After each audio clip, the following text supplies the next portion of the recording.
Well, Because now is the time for us to go out and seek out all nations. Not just black, not just white, not just Latino, not just Asians, but to all nations. It is our mission, it is His command for us to be motivated to talk to touch, to infect, to hold, to hug, to pray for all nations. Not just us, all nations, but in order to be able to do this, we must be able to go. So my question for you today is, are you yet motivated to go? well, Are you yet motivated to go? For my God was motivated. So motivated that He came from up high. All right. He took off His robe that wrapped around the temple. Took it off. Stepped down to the stairs. 42 generations and stepped into flesh. He was so motivated that He took 3 years of His life to minister unto all of the people.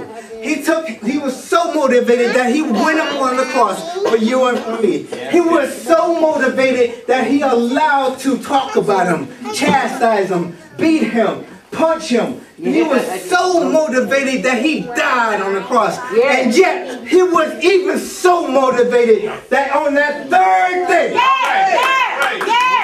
He arose from the dead to say, all power, all power, all power is in my hand. And look, He is so motivated that He is saying right now, in the midst of this moment, that I am with you. He has not left us. Has the blessings overflowed on you? He is with you right now. And my question is, are you yet motivated? Are you yet motivated to change? Are you yet motivated to change your life? Because if you are yet motivated, the doors of the church are open.